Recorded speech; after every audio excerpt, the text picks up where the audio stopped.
People, thank you for tuning in to another episode of the podcast. This episode is brought to you by Flat Broke Designs. Go follow them on social media at Flat Broke Designs. Check out what he's doing. He's all things local, all things given. He's just a part of a great community. Great guy to talk to and hang out, and he's going to change the game for sure. He takes broken, nasty, despicable skateboards and turns them into unique and fantastic works of art. So go check him out, Flat Broke Designs on social media. We will let you know when he gets a website, and he will for sure. On that note, we have Josh Wood on today. Owner operator of Limitless Training. Amazing guy. We actually talked quite a bit about just clearing your mind, just getting out. And he's a avid hiker, a very down to earth guy. And we had a great conversation with this. So, without further ado, guys, please welcome Josh Wood. Welcome to Sons of Richards podcast, where the show is so catchy, you'll laugh your asses off. I can guarantee that. You can now sponsor the show by going to Sons of Richards at Facebook and Instagram. You are now listening to the hottest podcast on Vancouver Island. Woo!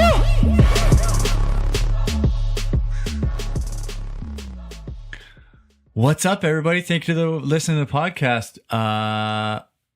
We can just get into our story. Okay. Josh Woods, everybody. Hey, how's it going? We figured we got some time during Saturday, and usually I don't do a podcast on Saturday, but whatever. Cool. Who cares? Yeah. Fuck, do something different. It's crappy outside. Who gives a damn, right? Yeah. Stay in, stay warm. And you're going for a hike tomorrow. Yeah, I'm going for a hike. Was going to be the East Suit Coastal Trail, but because it's mostly exposed coastal walking, and that goes for about 7 to 8 hours, most people weren't interested in that. So we cut it down to a 4-hour loop. So half coastal trail, half forest trail. So that way we're not out in the elements too much if it starts snowing. Do you do that often? Just kind of take off for, 5-6 hours just in the middle of nowhere? Most weekends. Really? Yeah, lately it's been a lot. 2 weeks ago, it was both Avatar Grove on the Saturday and then Englishman River Falls up on the Sunday. Last weekend was just a short one. I think it was just Round Mount Doug and stuff like that. We had a leisurely weekend, but yeah, try to. There's a lot to see here. Yeah, definitely. Yeah. What do you do? Do you take all your gear with you? You're not going like most people, like the casual hikers, taking shorts, a water bottle, and saying see you later. You're taking backpacks and stuff, right? Just usually, in case? Yeah, usually. I like to take. I just got a rain guard for my day bag, so I'm gonna try that tomorrow because it's not a real big hike. But I usually just carry basics, first aid, fire supplies, extra insulating layers, food, and a water filter because I only carry a water bottle. Yeah, so you just grab the stream. Yeah. And there's so many streams around here. Oh, yeah, you don't have to worry about it all. Yeah. No, that's nice. Yeah. I know when we went, when I was up in Port Alberni last, I was like, I don't have a water bottle. He's like, there's a stream there. I was like, ew. He's like, no, you're good. Nah, it's cool around here. He's like, there's no beavers here, so you're not going to get any beaver fever. I was like, oh, okay, cool. So he throws me this little tiny bottle, and he's like, whatever. I was like, okay. Yeah. It's pretty good, except I know when we're doing the Juan de Fuca, you get to some campsites and everyone's there. And you got these people who build this nice little drinking hole in the creek that filters down into the sand. So you can sit there, fill up your water bottle, and then do your dishes slightly downstream towards the ocean side of it. But then you get all these people who have absolutely no idea what they're doing, and they go upstream from the drinking hole and water their dog and do their dishes while you're sitting there filling your bottle up and staring at them in the eyes, and they're sitting there washing their dishes real slow, looking at you what?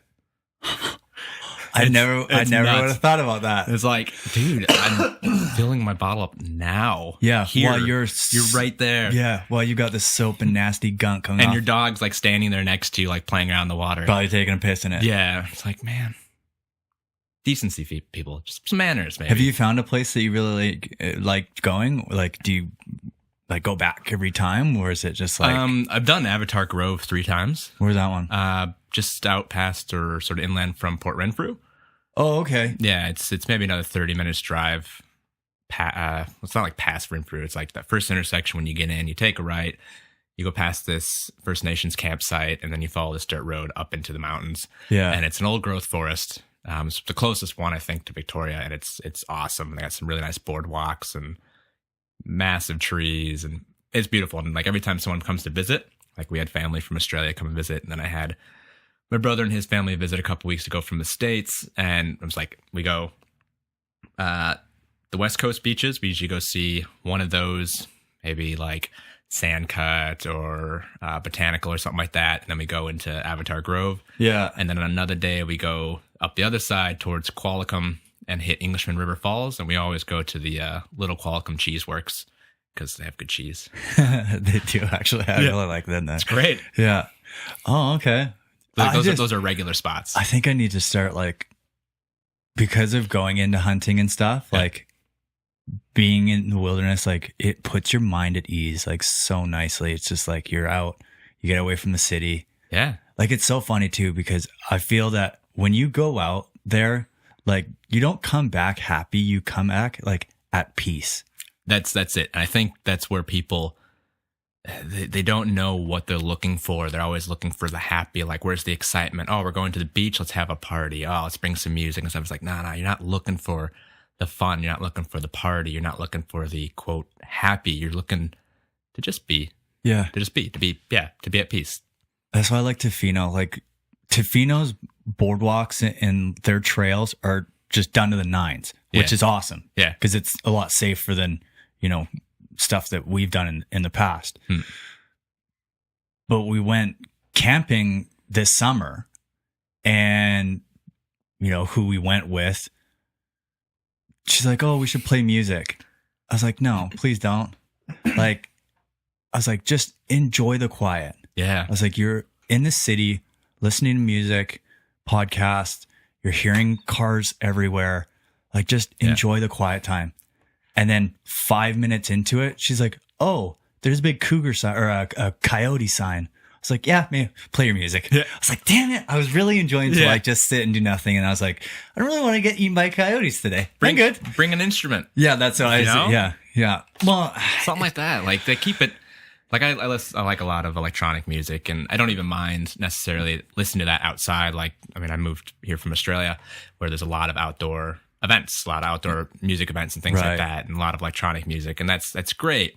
But you're there for that. But you go out into the forest. Like, remember we hiked part of the Juan de Fuca Trail, where you go from Chin Beach to Bear Beach. It's like 12 Ks, like 13, 15 coastal headland hills, up, down. Everyone you meet wants to die. They're like, how far have you come? How far have you come?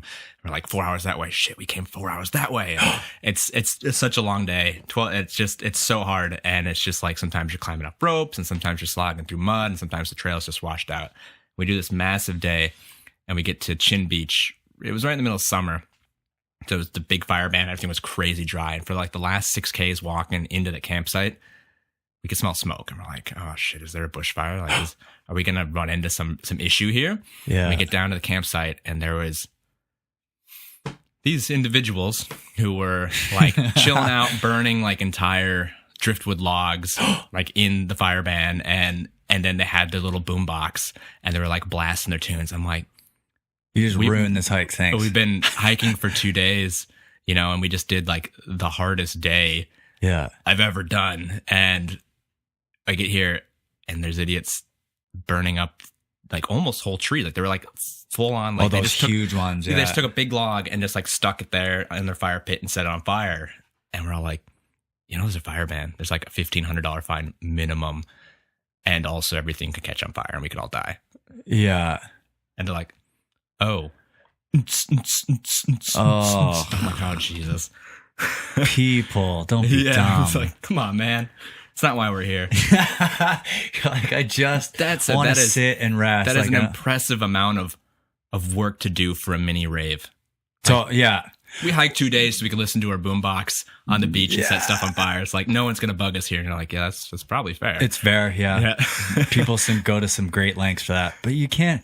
It's so funny because like just going to that Tofino trip, I'm like, I love just being out in the middle of nowhere. Like I could have sat in a bush for 3 days and just sat there and be like, oh, I'm so, It's great. And then I go when we went away, like when I went away, where was I? Lake Cowichan.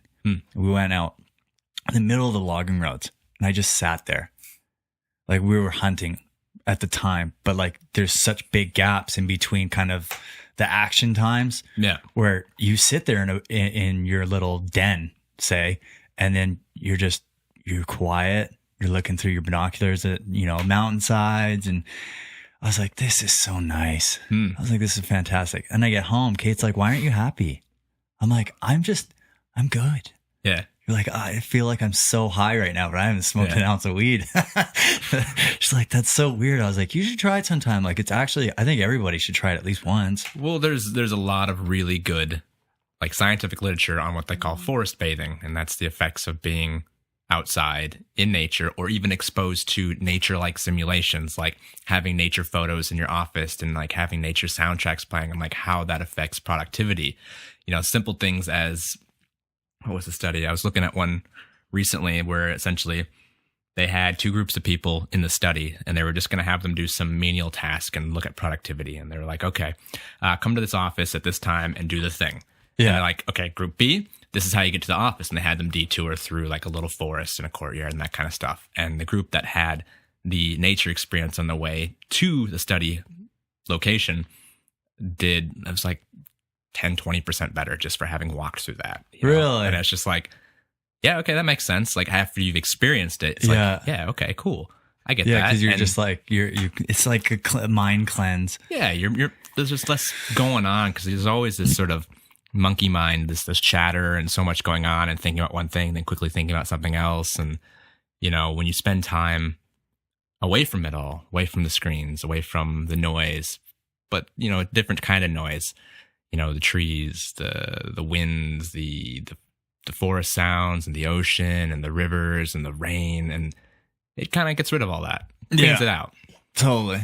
Yeah, you think that maybe partially the problem of people not just being too busy. Like, I don't want to like badmouth anybody. Like, I try not to, but it happens. Yeah. But I feel that society itself has gotten too chaotic that people are complaining about the little things when they're just like, go for a walk, go out in the middle of nowhere. You'll realize that you're not getting eaten by bears. You can't complain.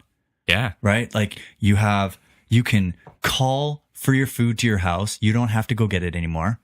You don't have to hunt for meat you just go to the grocery store. Like life is too easy now. I absolutely agree. Like I always have to end up in this conversation with everybody because there's always some new big horrible thing happening on the media and on the news, and this big thing that we all have to worry about and try to fix and solve. It's like, man, you spend like $1 for clothes. You can buy your lunch for $2. Like, no, you're not starving. Like the problem with the poverty is still in existence, but most of the lower class people, like people who have like a lower socioeconomic status and they're not earning as much money as the upper end people, they're not starving. We don't see the starving. We see actually this opposite issue of too much calories with not enough nutrients. Like things are our whole society is so affluent now that it's insane that we just look for something else that we have to have conflict with, because we need conflict to really measure ourselves. We need conflict to define who we are. So instead of having real things like, you versus nature, or, having to build your own house or fight in a war or something, that we have, people like going up in arms about veganism or paleo or CrossFit or all these little things. And then you have political issues going on, and, everyone's got an opinion on something and it's the most important thing in the world. It's like, just go for a walk. Yeah, like you just leave your house and Just enjoy the weather. Like, today, before we started this, like, I was kind of outside. Like I just stood outside for like a quick second. I was just close the door, turn the TV off, and I just sat outside. Not sat because everything was wet, but I stood You can outside. stand.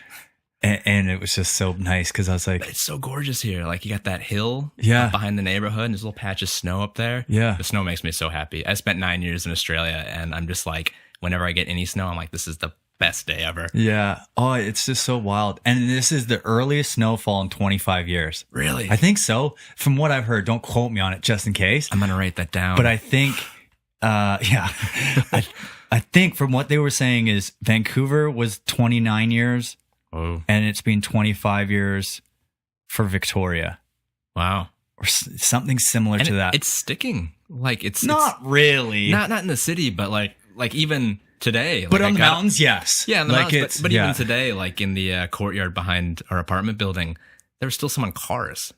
Oh, yeah, definitely. If they I was haven't like- moved or Yeah, I was anything, like, for sure. How is that still here? Like, Yeah. I didn't think it got that cold here. Yeah, I was when I was working yesterday, I showed up at somebody's house and they had a pile of snow in front of the garbage cans. I was like, hey. But they got no shade, so it Yeah. stayed cold. So, right, like if it stays, cold enough throughout the day, Yeah. but it stays in the shade, it's going to be there for a while. Yeah, I was like, how funny.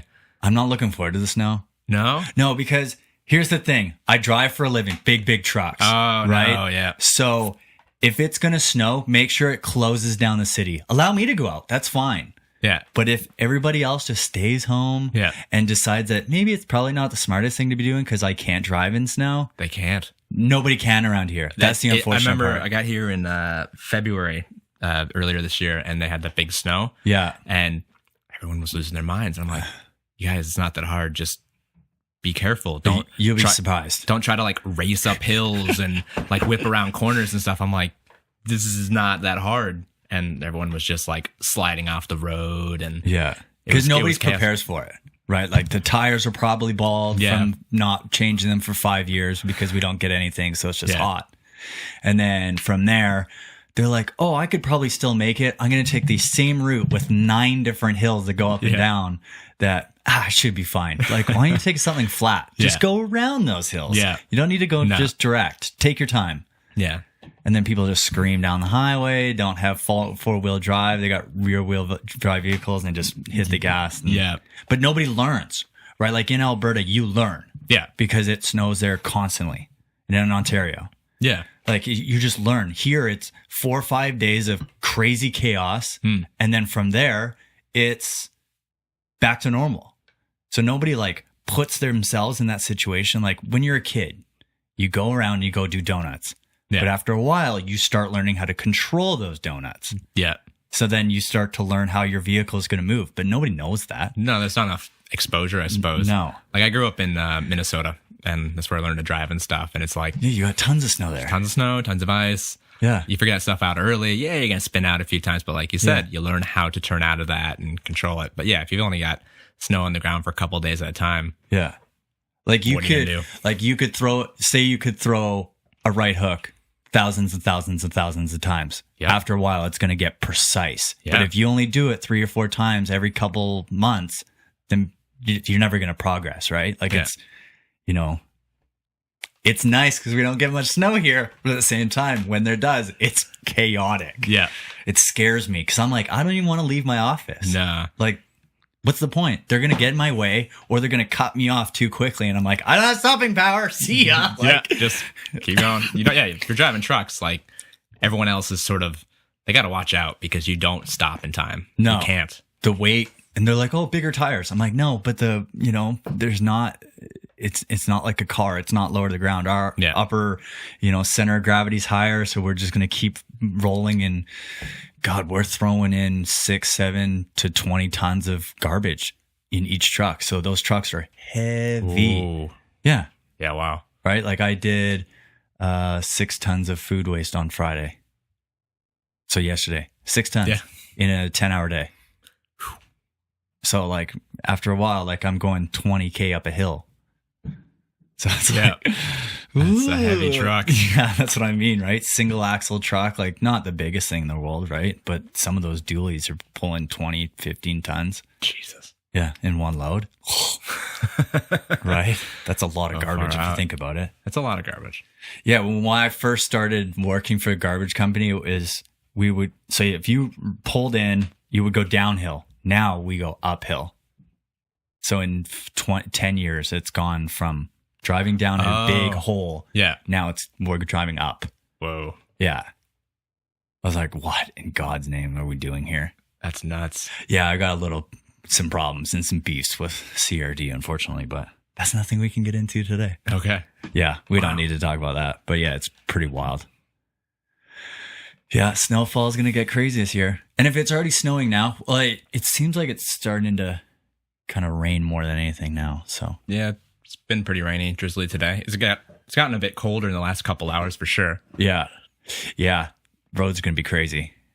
The ice. Yep. And I start at 5 a.m. in the morning too. So On Sunday. no. Oh. Like during my days, like I start so it's early. cold and slick. Yeah. So where I'm all set up in my car, but everybody else is screwed because it's like,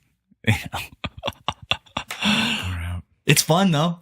Yeah. You know what? When we were kids, we would sit like where I used to live. It was like one hill on one side, light at the inner, and then it was another hill, so it looked like a giant U. Yeah. But there was a light in the middle. Stupidest thing I've ever seen. So we would sit at the pizza shop at the corner, and we would just eat our pizza, drink our pop, and come 8:30, 9 o'clock, then the roads would start to freeze.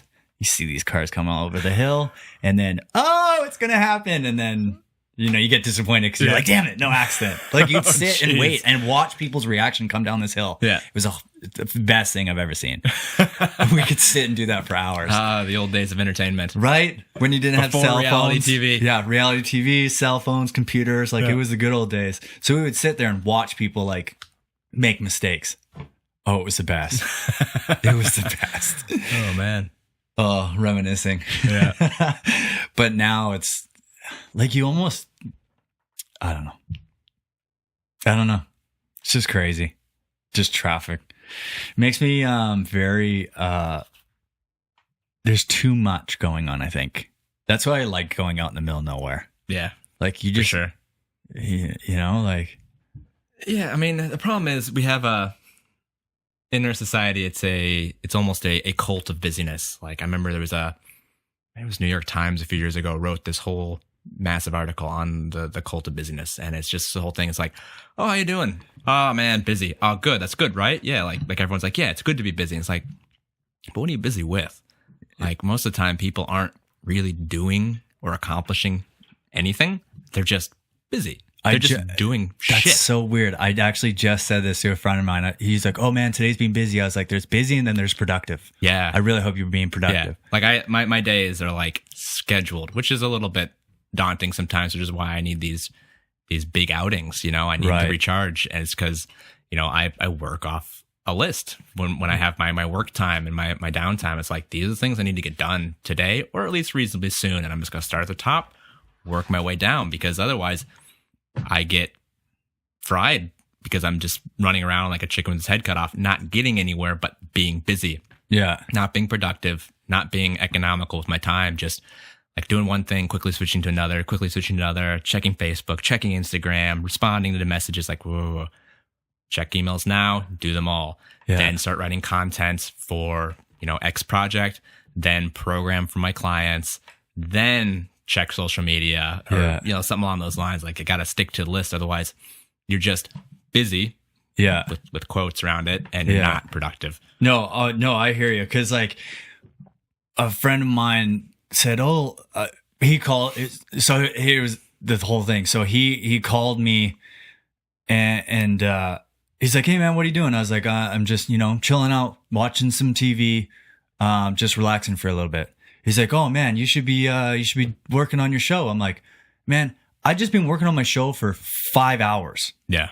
Like I can take a little break, recharge, and then get back to it. He's like, well, how are you going to succeed? I was like, I got to build my content first. Yeah. Because you can do something for 8-9 hours at a time, but after that 9 hours, what are you really doing? Well, even after the first few, it's usually just decreased value, like Yeah. in what you're making. I learned that at uni, like with study. Yeah. And it's like, everyone's like, I'm going to study for 8 hours this weekend. Like I'm going to stay in on Saturday and Sunday and I'm just going to bust out some study. And I'm like, What's that going to do? how do you retain any of that information? How are you actually being like useful with that study time? How can you like actually get enough of what you need in that time that you couldn't do also in like 1 hour or 2 hours of focused, concentrated study without distractions? Like Totally. you just get brain dead after a while, and you're not really like, if you're producing stuff, you're not really producing good quality content.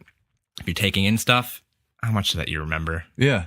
Like take a break. Do it for an hour, 2 hours, take like 45-minute break, come back to it. Yeah. There's, like you have all day to do it. Why bang it off in 4? Yeah. Right? Like you can, Well, I mean, if you can do it and be like really concentrate on it, cool, good for you. But I don't think most people really can be active and productive for a long period of time like that. You know, usually it's something like 15, 20 minutes before you space off. Yeah. And I think for most people, it's probably a lot less than that, even though they won't necessarily admit it. In today's society? Yeah. Like, I mean, how often do you check your phone in those 4 hours kind of thing? You know, like I have a bunch of different apps and stuff that will like block usage of my phone for set periods of time while I'm trying to be productive. And That's sweet. I had to do it because I spent like 6 years studying. So I had to find some ways to to shut down. Like, oh, you're on recess or you're in timeout. Also have scheduled and focused relaxation time. Definitely. You know, like you can't do business all the time. You can't do study all the time. No. You know, like I had to, like this year I was like force myself to get back into video games. It's like I need to make sure I take some time to just do something that is Mindless. not necessarily mindless, because I like the challenge of games. That's fair. But like something that is entertaining and recharging from a mind while still stimulating it, you know, like otherwise, you like just an active rest kind of style. yeah, like that, you know, like work some skill sets, hand-eye coordination, you know, solve problem solving, you know, reaction time kind of stuff. Like all that stuff comes with games, and some decent research on like the benefits of video games on your mind and your reaction time and mental health and stuff like that. But I was like, I should just be able to have fun and not feel guilty for doing that. You know, I don't bust your ass every day. You can't take 20 on minutes. the weekends, like it's not like I sit around doing nothing. I usually still working on that list. I got stuff to do. I got things to work on, but I don't do it all day. Yeah. And a lot of my weekends are spent out in the bush now. So I'm like, those weekends, they're cut off. But from Monday to Friday, you're fucking balls to walls. Like that's your, you know, and it doesn't have to be like, oh, I have a rest for 45 minutes. Like you could tally those rests and be like, oh, I'm gone for the weekend. It's all good. Like that's my recharging time. Yeah. And I've been doing a lot of that because I'm really trying to produce good content for my Instagram page and social media. And then I'm working on developing a website and blog and stuff like that. So just producing quality content so that I can release that when that's out. And then working with different people for developing that takes time, sitting down and chatting with them, brainstorming. Yeah. You know, like, and then programming for my clients and training them. Like I'm doing something basically like all week, you know, but I've kind of gotten this habit of making sure I do something. I try not to do work after dinner, and I get up earlier than I need to so I can sit, have my cup of coffee, and read a book for fun for the first 30 minutes or so of the day. Good call. Yeah. Yeah. You gradually open it, like start your brain up. Yeah. And I don't have to get into it, like wake up feeling anxious that I need to get stuff done. It's like, not just while I'm drinking my coffee, while I'm having my cup of tea, I'm just going to read. Yeah. Just relax. Don't check my phone yet.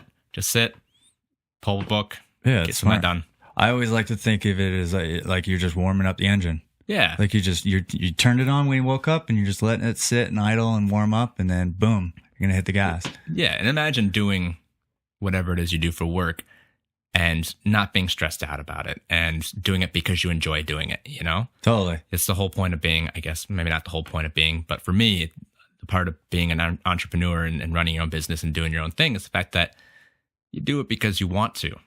You know, if I just wanted to make a paycheck and not have to do a lot of work, I could do that. I could get employed somewhere and just do a 9 to 5. But I like not making a lot of money and doing a lot of work because it's fun doing what I do. Yeah. You're a busybody. Yeah. Yeah. Like, who is it? Oh, Joe Rogan. Yeah. You know, UFC, podcast, Yeah. Then he's a stand-up comedian. He's like, I do too much, but I love it. Yeah, exactly. It's just awesome. It's just what some people do. Like I like doing multiple shit too. Like, you know, but I like to do like hobbies and stuff. Like I've got so many different types of hobbies, but it's like, that's my enjoyment. Like I go to my 9 and 5, but that doesn't make me happy. No. The other stuff after work makes me happy. And sometimes you got to do the 9 to 5 so that you can do those things. Yeah. You know, my big thing was like, I need to figure out how to at least make some money doing the things that I like. Yeah. You know, and that's when I started working in gyms. And I was like, cool, I can not have to pay for a gym membership. I can work out. I can help other people get healthy and feel good about themselves. And Definitely. it's like, cool. That works great. You know, it's a little hard actually building the business and getting the clientele you need, but it's like, at least I get to hang out in a good space. You know? Yeah. I get to feel good about what I do. I get to feel, you know, like I'm helping people. And at the same time, I'm not sitting all day. I'm not in front of a screen all day. I get to really enjoy what I do. And then that gives me energy to do the other things that I want to do, Yeah. you know, for the hiking. And I do a bit of acupuncture and stuff still as well, because that's where my degree was. And Oh, okay. a bit of that on the side. Yeah, so I get to do a lot of different things, and it's just, you know, one thing allows me enough energy to do the next thing and recharges me a little bit to do the other thing. And Yeah. It it's keeps fun. you, like, I want to say like mentally satisfied almost. Like it's like, you know, you see people, you talk, like your mental function is always there. Like you're always kind of just in a good mood. Like there is no like, well, I find this is a personal thing, obviously, but like I work by myself every day. yeah, Right. But when I get to see somebody like a customer and they talk with them, instantly like, oh, I'm in a better mood now. yeah, You know, just that interaction. And like really, you know, even though I love my job, I love working with people more than anything, because Yeah. it's, you know, and doing this, right? Like, you know, this is a time for me to sit down and talk with people and enjoy their company. Yeah. And, you know, if it's like a late night podcast, have some beers, you know, sit Yeah. around, like, you know, you just never know. Like it's kind of like,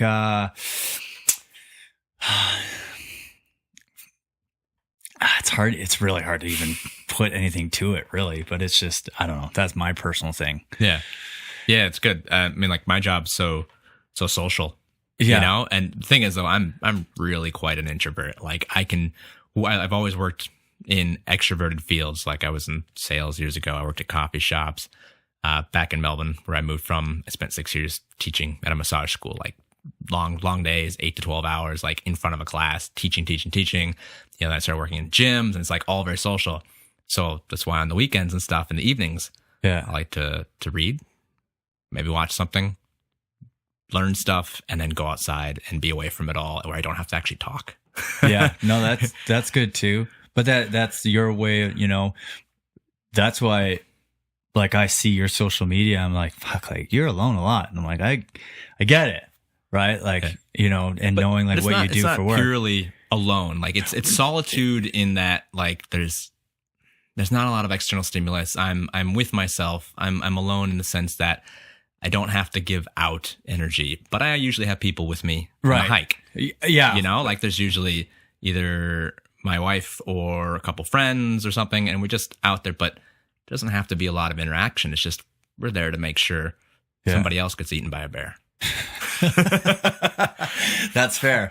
No, I didn't mean it like that. Like I meant it like, yeah, like you're just like, you're at one with yourself. Like you're not trying to like make other people happy. You know, they're happy already. Yeah. Like they're at peace too.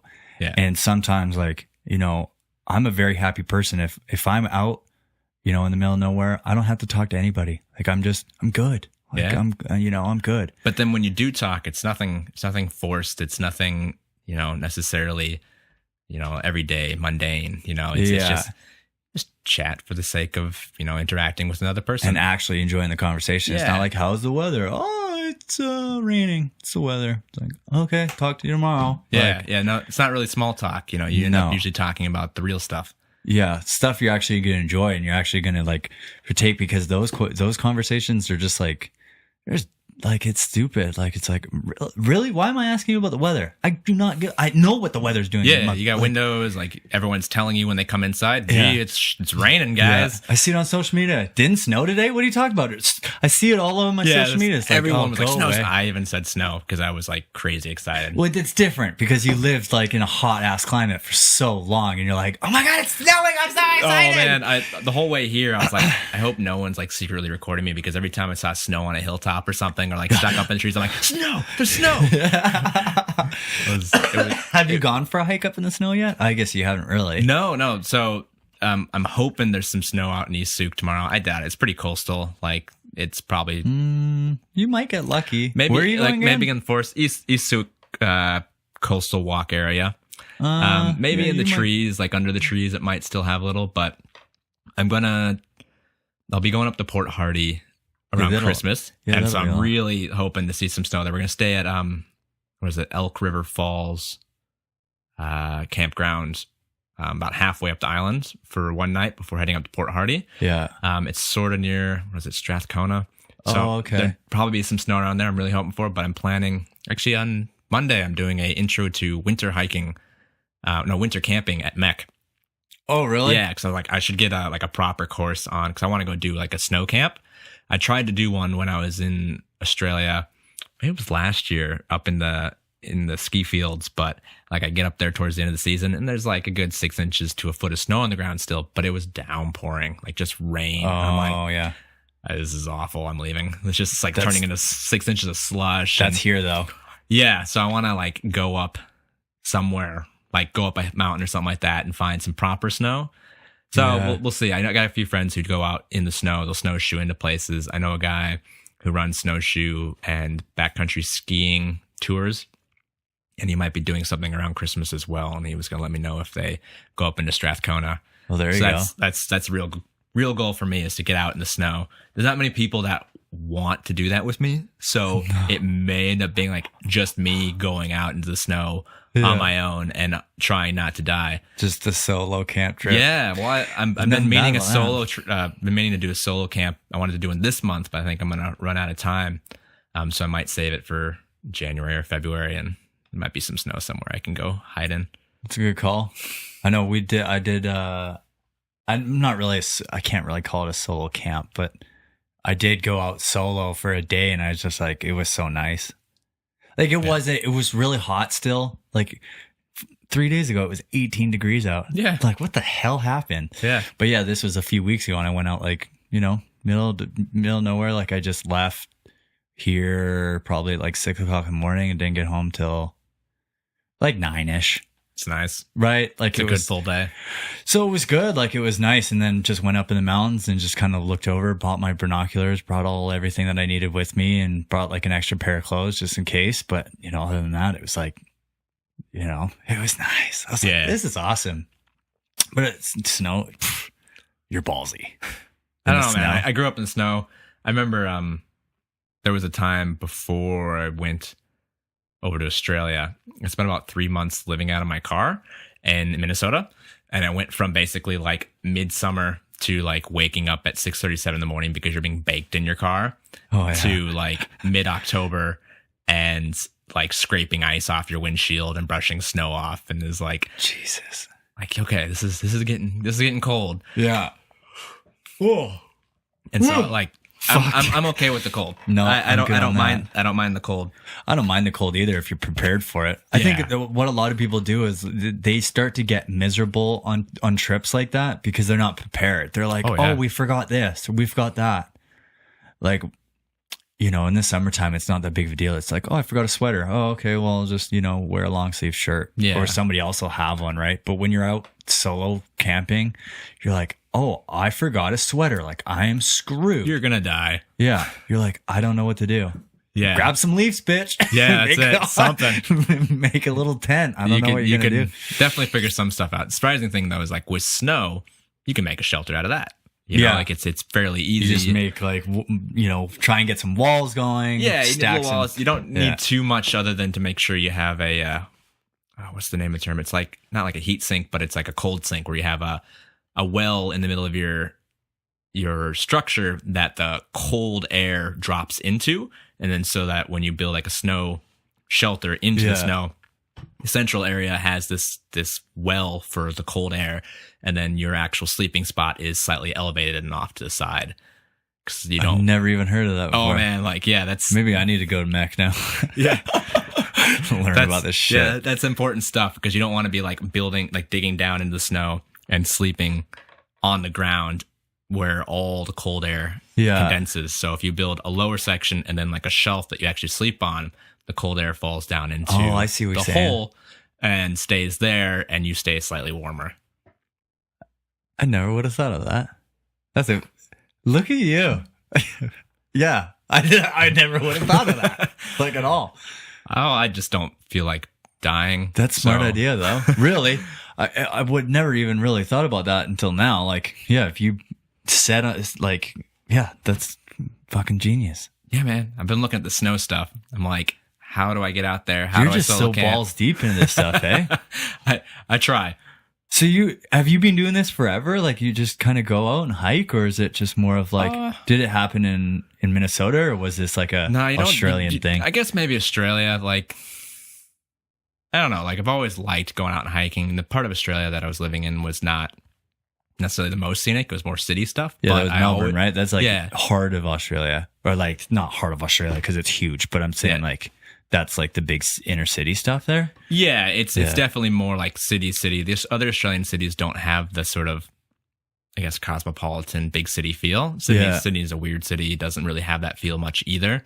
But Melbourne's definitely just like city. Yeah. And the area around it's pretty flat and uneventful. You got to go at least an hour before you see much.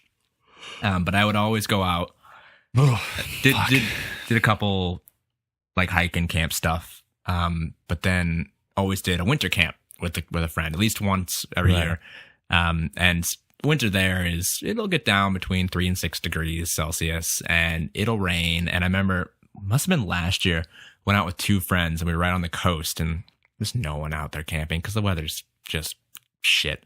But it was like 6 degrees. Yeah. We had like 70k wind gusts. Jesus. 'Cause, like this incoming storm was coming off the ocean, and we're like between the ocean and this big hill on this bay, and the water's like maybe 100 meters down the hill from us. So it's like, it sounds like you're in the waves, and it would be funny because you'd just be sitting around trying to make sure your fire kept going, cooking food constantly, keeping warm.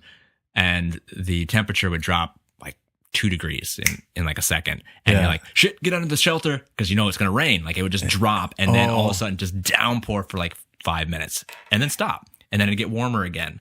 Weird. It was the craziest thing. And so it's like temperature drops, quick, get under the tarp. It downpours. We pull everything in. 5 minutes later, it's done. We put everything back out, sit back by the fire.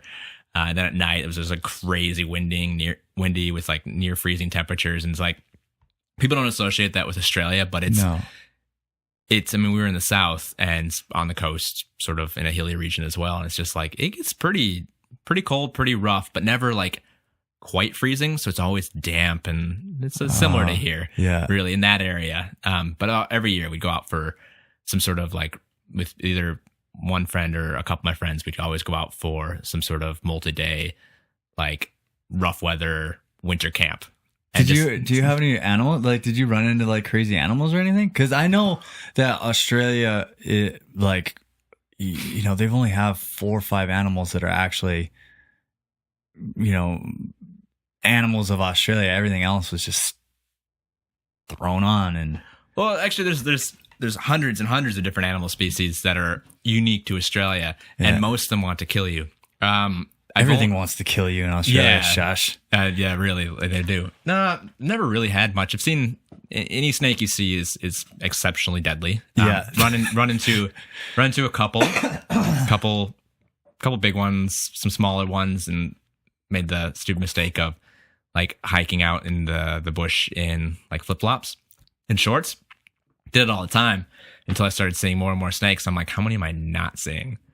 Went camping in one area, and I did a lot of spearfishing in this area, just checking it out and stuff like that. Did a lot of like barefoot walking through the forest to get to water and stuff like that. And we're like, this is a really nice place. This is really cool. It's right on the water. It was up northern Victoria, border like New South Wales area. Okay. And the wife and I were camping there prior to Christmas, going up north to spend some time with the family. And we get up there and I'm like, yeah, this place was really neat. You know, it's really, really cool, sort of like coastal forest. There's a really nice beach, some nice, you know, rocky sort of outcroppings and stuff that you could dive around. And like, oh yeah, that's that place that's like, what was it, Death Adder breeding territory. Jesus. So like it was like the highest concentration of Death Adders in the area. And we're like, holy shit. Like we and Death Adders are one of the few aggressive Australian snakes. I think them and like King Browns are like the more aggressive ones. I can't really remember, but I know the Death Adders are one of the few ones that were like don't tend to skid off your path. They will like stand and try to kill you. And they're like, oh, well, okay, well that was. I wish someone would have told us before. Google it, people. Dude, snakes are fun. Yeah, they're so creepy. The videos I've seen of those snakes too, I'm like, whoa, okay, no. Yeah. I can't say I've ever had really many like actual close encounters though. Really? Like some big lizards took a bite at me, like goannas or like lace monitors, so like 4 or 5 foot long, like big ass lizards that hang around parks and try to take your scraps. Don't hand feed them. Weird. They're big, and I've had a couple kind of like try to grab at me. That was up north though. Something bit the strap of my flip flop in half when camping once. Like it was sitting just outside the tent. I wake up next morning and like an actual like 2 or 3 inch chunk of flip flop strap was gone. And I was like, okay, I wonder what that was. Oh my God. No idea. Dingo? Goanna? I don't know. Dingo. I guess you're allowed to hunt dingoes now. Are you? I think so. They're trying to, something has changed because they're starting to be overpopulated now in some areas. Really? I think. I know you're allowed to hunt cats. That's weird. Are you? Yes. Because you can't really hunt. I think in most places you can't hunt any of the native species. No. So it's kind of kangaroos. Yeah, but you can't even like go out and hunt kangaroos without a special license. Yeah, you have to. Yeah. It's crazy like how regulated that is for such a pest. Like they I know, isn't that bizarre? They will cull them. They will send people out to just kill hundreds and hundreds of kangaroos in different kangaroo infested areas, and they'll just like kill them. But then they have to leave them. Like they don't get used for meat. They don't get used for anything. They just. That's what frustrates me about black bears around here and deer. Like, Deer, let me man. go in there, you bastards. Yeah. Like, let me go in. Insane. Like, you live in Oak Bay, right? Fernwood. Fernwood. So that area. Yeah. So from your area on, you're not allowed to hunt at all, right? Yeah. They were talking about bringing in and sterilizing. What's that gonna do? You're gonna spend thousands upon thousands of dollars on nothing. Let me pay my tag fee, go in there late at night with my archery equipment and just nuke a couple. Be great. There's like a family of 6 living in an apartment complex. Yeah. You could. I really think they should open knife hunting for deer in the city. You probably could get away with it. You know how badass that would be to like. Well, you're not allowed to shoot deer, and you're not allowed. They don't say anything about not having knives. Yeah. Like if you had a deer tag, why couldn't you? They're quick though. Yeah, but most of them like they'll stare at you and walk across the crosswalk. At that point, like when you're in your car and like everyone's backed up and they're like 6 of them walking across the crosswalk. Isn't that wild? And like looking at you. They're starting to learn like, people cross there? Okay, I'll cross do there that too. I know. But there's some other pest animals around here that I was looking at. Rabbits, squirrels, rock doves, or pigeons are all, you can hunt any of them without a license. Yeah. Because they're pests. Yeah. Oh, and they said gray squirrel? Gray squirrel. Gray squirrel. They don't really want you to kill black squirrels because they're like from here. Yeah, same with the reds. So they want you to get rid of the grays. Yeah. And you don't need a license. And so I invested in a slingshot. So I was like, oh, you did? I'm gonna this winter I'm just hoping. Just get a BB gun. Yeah, but slingshot's cool. I know, but so are BB guns because you could literally sit on your toilet and just. Where's your toilet? Well, I don't know. I have a big ass window near my toilet. My mom sniped a deer out of her garden with a crossbow from her attic window. Back in Minnesota, that was her thing. Oh, in Minnesota, I was like, here? I wish. No, she was like, just opens the window, like takes the window out in the winter, and she'll sit up there like all rugged up with like a cup of coffee with her crossbow and like stare down, like, see you fuckers get my raspberries this year. Yeah. Oh, I know. It's pretty wild. Like, here. What the unfortunate part here too is like, say you have like a black bear in your backyard. The conservation officer is legally required to kill that bear. That's the unfortunate part. That's what frustrates me. It's insane. It's like, so where does that meat go? Okay, where does the meat go? 2, that hide could be perfectly fine. Like, give it to me. I'll do something with it, or give it to any hunter. They'd be like, I'll make some great burgers out of that. Yeah. Or cut it up and give it to the homeless. Well, I got an opportunity to possibly go bear hunting in the spring, late winter, friend of a friend kind of thing. So I'm looking forward to that opportunity, hopefully.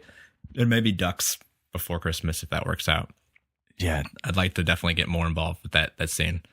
I just, the idea of me going to Thrifty Foods and buying a steak frustrates me now. Yeah, I bet. Because it's like, I could just the whole factory farming bullshit. Yeah. Like, people don't realize like what really takes place in getting your steaks. And when I tell people that I'm a hunter or that I intend to go and kill my own food, they're like, why? Why wouldn't you just let that poor bear that's going to cure cancer, just let him leave?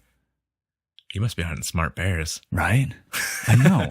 But no, like feed it. Closeness to your food streams is so important to me. Like a big part, like I got into spearfishing for that exact reason. Yeah. You know, I did a little bit here in the summer, but like I actually ended up just doing more diving. I actually did freshwater diving, which was crazy because it's a completely different here or there? Here.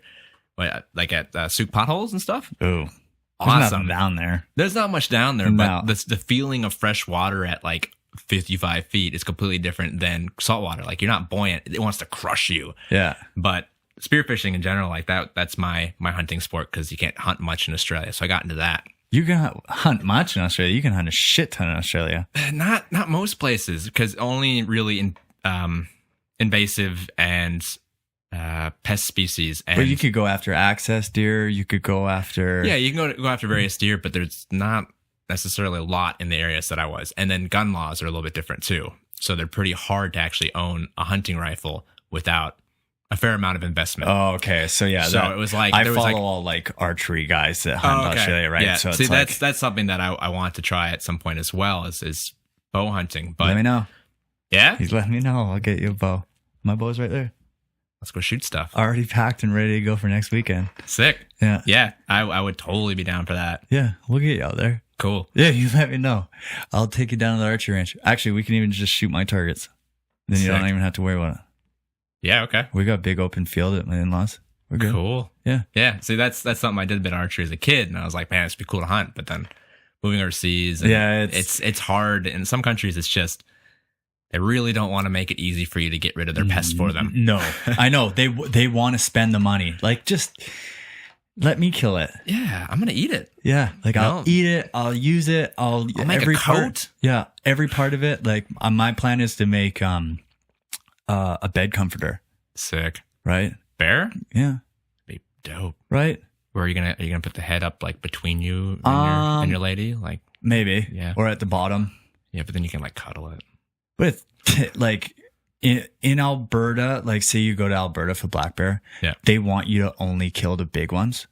Okay. And people are like, oh, that's trophy killing. And it's like, no, they kill a lot more than, what you think. Because black bear are really brutal because they'll kill like young cubs just to bring that sow back into estrus.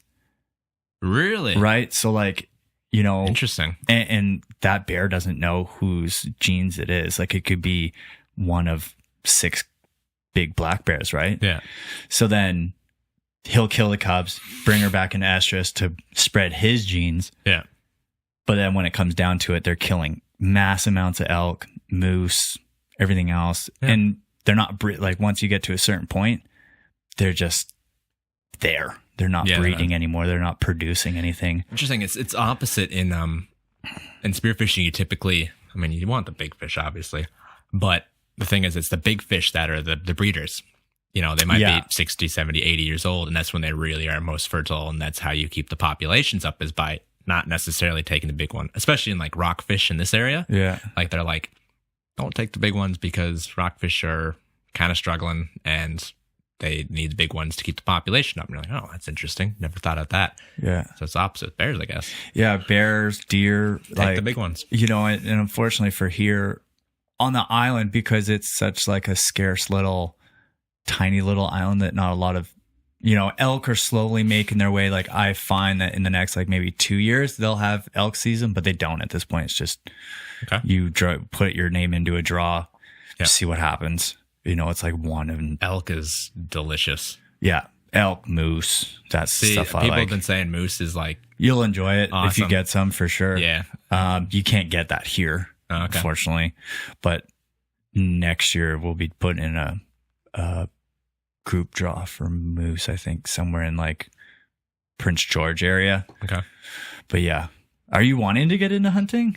Yeah. I mean, it's definitely been on my list of stuff that I can use to get closer to or more self-sustainable in my life choices. Totally. And that's again like that the spearfishing was a thing for me because I could actually like go and get food. Yeah, right. I found it a lot harder here because the number of species is quite low for what you can take, and then the catch limits are quite low as well. Yeah, and the season's really short. There's no seasons back in around the Melbourne area and Victoria, Australia. But then I could also go for shellfish. Around here, everything's apparently deadly. Yeah.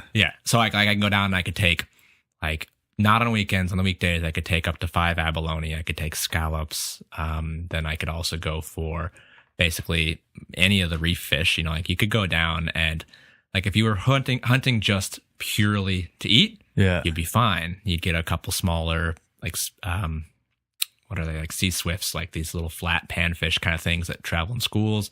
You'd be good to go. If you're just hunting for bigger fish, it's a lot of reef stuff around there, so you probably wouldn't really get much.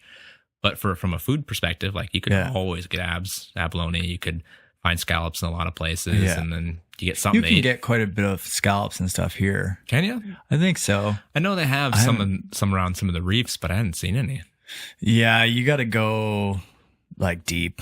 Okay. Like when we were scuba diving and shit, we'd see it all the time, but like really we were just scuba diving, not really for food. It was more of like just seeing what most people don't see. Yeah. Right. There's a lot to see around it, actually. It's quite a cool underwater ecosystem. Yeah. I started getting really bored because like, I don't know, with me, it's like if I'm just doing it for fun, like it's just kind of after a while, it's like, okay, well, I've seen this whole reef like 5 times already. Like I'm kind of bored already. But like Clover Point's really fun to check out. Deep Cove was kind of cool because of like you see the ships. Oh, cool. But like you don't, around here, I just found that it got really kind of monotonous. Like it was like the same fish everywhere. There isn't really a ton of species here. So it's unfortunate. Like when you go to like Quadra Island, that was the coolest place because there was like a shit ton of seals. Oh, cool. A friend of mine has a video up on YouTube and he has, I think it's like 1,000 seals in one area. Whoa. Yeah, like he jumped in. He was like, I was bumping elbows and like just smashing these seals. And I felt bad. I was like, well, you were there. It's their home. Like you can't feel bad at all. Like you should be like, kind of pissed. He's like, there's so many. Yeah, it's one of the cool things about the water here as well is that you can have all the seals and not have to worry about big ass sharks as well. No. Like back home. Sounds like they're coming up here though. Really? It sounds like it. From I think within the next like 4 or 5 years, we'll have great whites here. That sucks. I know. We have sharks here, but they're nothing to kill you. No, we just have 6 gills. Yeah, I've seen some smaller ones. But I saw what do they call them? Spiny dogfish. Oh yeah, 1 meter, black. Oh yeah, really cool looking. Like our bottom feeder sharks are bigger than that back in Australia. Yeah, but it's like there's all these areas where we get lots of seals, like off Phillip Island. And in that area, and it's like these huge surf areas, but it's also like the high shark population. Yeah, I'm like, man, y'all crazy. Like, yeah. I know. I'm not going to surf here. I'm not going to dive here. I'm going to be competing. Like I look like a seal close enough. Like I'm equally as delicious as a seal to these sharks. Yeah. I'm just like, no way. I'm not going like to Shane Dorian. You know who that is, right? Surfer out of Australia. Oh yeah. So like he was telling a story on what was it? I can't remember what show, but he was telling a story that he was surfing and he ended up looking over and seeing a shark underneath him. Yeah. He's like, no, I'm out. Yeah. I'm out. That's why I never got into surfing. Like, besides the fact that I just kept swallowing ocean water, I'm just like, I'm not just going to dangle my feet in shark infested water in hopes that I can also float on it for 30 seconds and then swim back out. Like, I'm just like, this is terrifying. I'd rather be in the water face down with a big ass spear gun and a knife. Like at least Totally. you know what? I'm probably not going to win that fight, but at least I feel like I have a fighting chance. Right. Yeah. You're like, at least I'll take an eye or something. Yeah, Like, I'm like, I feel better at least being able to see in the water and see what's around me, but just like dangling your feet, sitting out there on a big seal-shaped board. yeah. Nope. Like you wouldn't think it either. You're like, I don't know if I should be out here Yeah. really. Because they come out of nowhere. They just come up, boom, hit you. Yeah. It's like, oh. One of my free dive instructors was from South Africa, and they have the big sharks down there. Like all those videos you see of the sharks breaching to like take out seals and like Yeah. actually leaving the water. It's like all South Africa. Yeah. And that's where he learned how to dive and spearfish. And I'm like, no way. creepy. Yeah. That's why I love scuba diving. Like it was probably the craziest thing because you just 9% of the world probably hasn't seen that. Especially here, like people are like, "Oh, what'd you see?" I'm like, "I saw so much shit I couldn't even put it into words." Yeah. Like it was awesome. And then now I traded in my scuba gear for hunting equipment, and I'm like, "This is nicer." But it's still ballsy as shit because we were walking through and we're like, "Oh, bear turd, bear turd, bear turd. Oh, coyote, nice." And there's a little bit of deer. Cool. Huh, where is he? And fresh too. Yeah. I was like, he's somewhere around here. You can smell them. Interesting. Like they smell like just rotting fish, right? So like after a while, like he's got to be here. Like I had my arrow ready just in case because we didn't have any pistols. We didn't have any shotguns. We were just, a friend of mine had his crossbow and I had my compound bow. And I was like, well, if something comes, I better be able to get, pull back and let one off. Yeah. It's an adrenaline rush. It's great. Yeah, that's cool. That's that's neat. We were on the Juan de Fuca for just a 2-day hike a few weeks ago, and we spent the night at Sombrio the first night, just got there late on a Friday so we could get up and start walking the next day. So we could have a good 2 days of walking. And in the morning we walked to the end of Sombrio going north, I think it's north towards Botanical Beach. And there was a couple bears like at the trailhead. It's like hanging out, like digging around in the kelp and like looking for food and stuff. Yeah. I'm like, oh, this is awesome. And they weren't real big, but one looked a little young and one looked a little older. So we're saying like, okay, it's probably a mom and like an older cub. Yeah.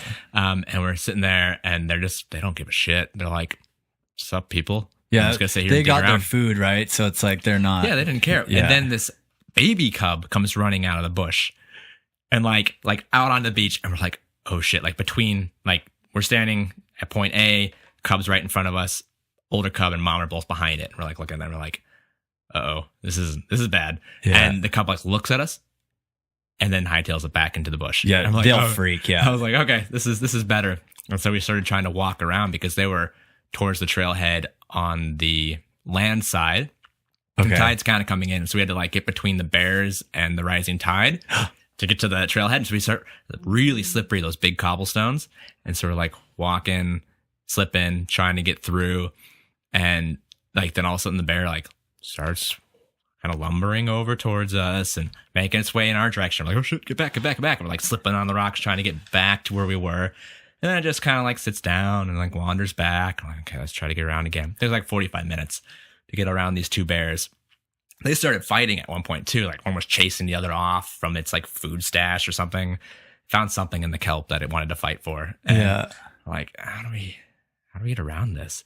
You know, You just like, go. At that point, they're not focusing on you. yeah, That's the well, nice and part. then we finally start getting around. We finally get around them, and they didn't care. And then we look back, and that cub was up in the tree behind them, like 100 feet in the air. And it was the coolest thing. I've never seen that before.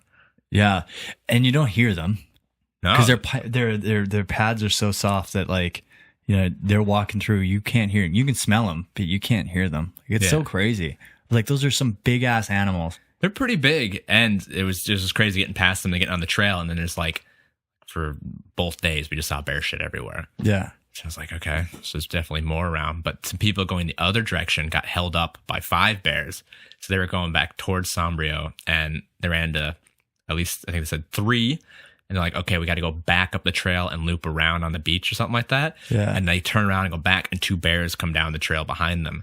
And so they had to like, I don't know how they got out. They're like, had to take like a side trail and get back up to the road. And we found them hitchhiking. and so we took them back into town. But yeah, there was bears everywhere that weekend. Probably. Yeah. It's Crazy. Do you take anything like bear spray or anything with you? You're just gonna really? You're ballsy. I got trekking poles. Good enough. Yeah, just in case. Yeah, I mean, like trekking poles, lifesavers. They're one of the best hiking investments I've ever made. But yeah, that's about it. Yeah. So you don't take any bear spray with you? Nah, I mean the effective range for that's pretty bad, and if you're downwind when you're spraying, it's gonna hit you, and then you're fucked. Yeah, and you got to practice with it, and that's expensive as shit. Yeah, I'm just but you can buy a practice spray. It's got no chemical in it to make it spicy, you know? Yeah. So it's like half the price. It's like, I think you can get it at Mac. Maybe you should ask him next time. Maybe, yeah. Because you can get it. Well, you know, I'm pretty good at conflict mediation. I thought we could just maybe talk it out. Okay, bears, it's not a big deal. We're just walking through, you know. That's what they tell you to do on the signs. They're like, speak softly. Fuck. Really? Back away slowly. You know, address the bear, but don't like be aggressive and loud until they come at you. Then you're supposed to be aggressive and loud. Yeah. And I was like, hey, bears. You just want to let them know that you're there. Yeah. You don't want to scare them, but then when they come towards you, then you want to try to scare them. It's so funny too, because like I nicknamed my dog Bear. So we'll be out fucking camping. Oh no. So we'll be out camping. I'm like, oh, I gotta stop calling you that because people are gonna start thinking there's a bear around. Like, oh.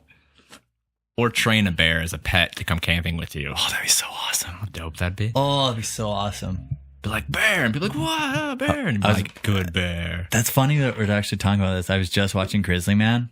Have you seen that movie before? Is that the documentary about the guy with the bears? Yeah, I've seen bits of it. Dude, that was the funniest thing I've ever seen. I don't think it was an intentional comedy, but I just laughed. There was points of that I was like, oh my God, this guy is ridiculous. Yeah. But like he'd have to be. But what he was doing was like, it was very, like, it was good shit. Like from what he was getting to what he was showing people, like it's great.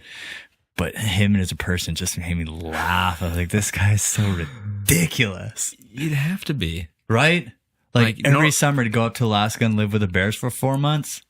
Yeah, that's awesome. Yeah. I mean, I'd love to do that. And grizzlies too. Like they're no black bears. No, like those things are behemoths. Yeah, they were monsters. And how do you think he died? Yeah. I just thought so wild, man. Like, oh man. It's actually creepy to go like in bear territory. Yeah. Like it was weird because all of a sudden we're like kind of crouching down underneath these like bushes. And then next thing you know, we stand up and we just see bear marks on the trees. Whoa. We can smell the bear. I was like, he's in this area. So he's probably, if you say like 2 kilometer stretch, yeah, he's somewhere in there. And then we're done. Like, we're like, I don't really want to hike back. So we hiked through like all the bushes. Mm-hmm. And then at the end of it, it was a river path. And then the road was like a 5-minute walk. So we hiked through, I think it was like half an hour, but then the road was only 5 minutes. Yeah. I was like, damn it. Why didn't we just take the goddamn road in the first place? So then we get through and I was like, I don't really want to hike back because he probably picked up our scent on the way through and looking for us at that point. So I'm like, oh, okay. But then we were walking out and there's a cucumber farm down the street and this big pile of bear shit was freshly green with cucumbers. I was like, I didn't know bears ate cucumbers. I think they eat everything. As we saw it, he puts his foot in it. I started laughing. I was like, you jackass. He's like, well, I guess we found the bear shit. It was like this big, it was nasty. He almost like slipped in it and everything too. Cause I was like, gosh. I was like, well, he's in the area because it was like fresh green. That's gnarly. So it made me extra creepy because he just put his crossbow away and I just like put my like arrows back in its harness. I was like, oh my God, he's here. That's so badass. It's so wild. Yeah. Dude, I'm so excited for next weekend. That's cool. Because we're going archery on Saturday and then we'll break out the rifles on Sunday and we'll go up in the mountains instead of like in the bush. Because you can't bait bears here. Okay. It's a spot and stock only. So it's kind of nice because it's Yeah. like Alberta has so many amount of bears that you have to bait them to bring them in Okay. because then they don't care Yeah. because it's to them it's like there's so many moose and so many elk that Yeah. they couldn't give a shit. They're like, Yeah. meh, whatever. Gnarly. But surprisingly enough, BC has the highest population of black bears in BC in a condensed area. You mean Vancouver Island? Yeah. Yeah. Yeah. I saw that on some of the signs. Yeah, and I'm like, 12,000. that's insane. Yeah, 12,000 bears in a population in like say like Port Hardy, Port McNeil, the Tri-Port area. Mhm. It's probably 5,000 bears in one little area. 6. I'll see some bears this winter Probably. when I head up there. Yeah. Oh, it's going to be nuts. Should I fight them? Get a picture with them. Wear your Halloween costume. Yes. I'll bring that along just in case I see a bear. Like, I got to get changed quick. Listen, if I'm about to get eaten by a bear, I'm definitely going to put on a show. Right? Yeah. I know. Well, there was that one guy, what the hell was his name? Phil. He documented it on his phone. It's like, yep, just leaving this little area. I don't know if you saw that or not. Was that the one with the grizzly and cub? No. It was just pictures of him and like half his face was like torn off and then his forehead was all cut. He's like, I haven't taken off my hat because I just afraid that. Yeah. Right? You probably Yeah, I saw seen that. And he had one. his arm was all mangled too. Yeah. That's the way to do it, though. Right? You He's know, like, like- I'm still walking away. Just figure I documented on my phone. I was like, that's ballsy. Actually, a few years ago, I remember reading about this when I was in Australia. I don't know if you heard about this. There was a Canadian guy and his dog was attacked by a black bear and he beat the bear to death with a stick. What? Yeah, it was insane. Like, I'm reading this from way over in Australia. I'm like, Over a dog.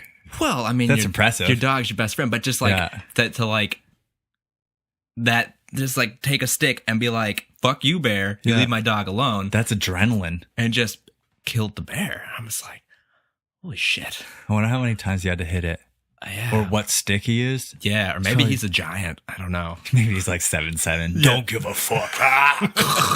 Like I remember hearing a similar story about a man in somewhere in South America, and he was attacked by a jaguar, and he also killed it with his bare hands. He pulled its tongue out, and I was like, "Oh man!" What? So I'm just like, "Holy shit!" What? That is a ballsy move. Like he had to fight this jaguar who was trying to eat him, and he put his hand in his mouth and pulled out his tongue, like ripped it out and like broke his jaw. And I was like, "That's efficient." Holy crap.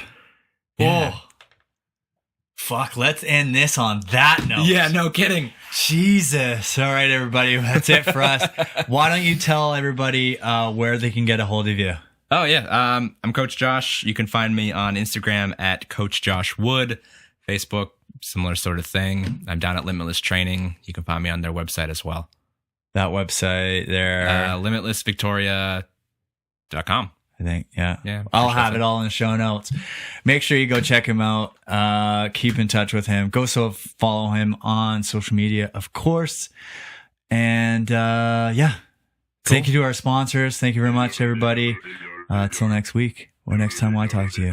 Thanks for Toodaloo. having me. Thanks, man. Appreciate it. This is not.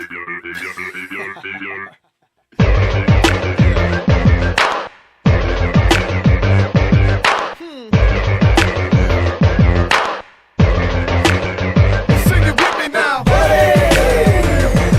Yeah, buddy. You feel me, buddy? Yeah, buddy. One, two, three. Go. Champagne falling on them. I got the couples on the way. Yeah, I'm calling on them. Yeah, I'm living life fast like I'm Ramadanin. And the bully in my pants got a condom on them. Totally protected, dude. Champagne falling on them. I got the couples on the way. Yeah, I'm calling on them. Kids got the red carpet on the bottom of them. If you wanna see a party, that is not a problem. Yeah, pack a little booze, maybe some whiskey for me. We bout to kick it loose. Make a couple stories. Spurs, we having fun. Ers, we getting crunk. Put your both hands up and sing it with me now, buddy. Yeah, buddy. If you feel me, buddy. Yeah, buddy.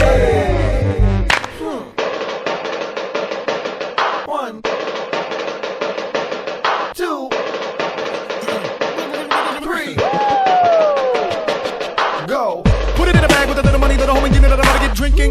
Go to make it easy and I see that my beeper, little fucker won't stop blinking. So they're just like, ding, ding, ding. Man, I'm so cool, I'm so popular, all my phone does is go. Check it out, though. Look at these trophies. Come to the crib, yo, drink some 40 Ozzy. Upside down. Hey, what it smell like? What it look like? Get daggered on the floor for the first time. We having fun, we getting crunk. Put your both hands up and sing it with me now, buddy. Yeah, buddy. If you feel me, buddy. Yeah, buddy. 1, 2, 3. Go. Oh my goodness, Mr. Hunkle got another round. We go cheers, hit the table, then we put them down. When we're together, seems we always end up getting drunk. Haven't been out for a while, but I'm having fun. Daddy got a new pair of shoes on them. Would you like to fill your shot glasses? We could have a toast. Daddy got a new pair of shoes on them. The whole crew is in this motherfucker fucking now. Daddy got a new pair of shoes on them. And I don't give a fuck about those motherfuckers over there. Daddy got a new pair of shoes on them. Bitch, we in public. Okay. All I wanna do is have a party, but they wanna have a conversation about the Dalai Lama. I'll be like, no. We having fun, we getting crunk. Put your both hands up and sing it with me now, buddy. Yeah, buddy. You feel me, buddy? Yeah, buddy.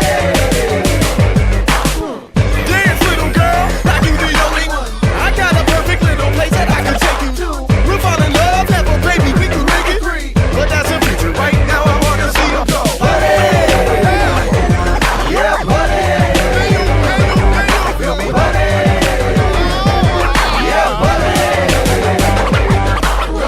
Oh my goodness, Mr. Hunkle got another round. We go cheers, hit the table, then we put them down. When we're together, seems we always end up getting drunk. Haven't been out for a while. Sing it with me now.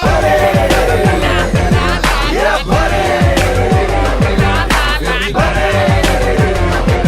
Yeah, buddy. Dance, little girl. I got a perfect little 1, 2.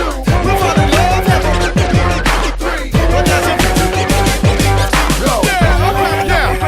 Okay, for real though. You know what I'm saying? I'm with my crew. You know what I'm saying? We in the strip club with Ric Flair throwing dirty hundreds. We popping bubbly on old folks.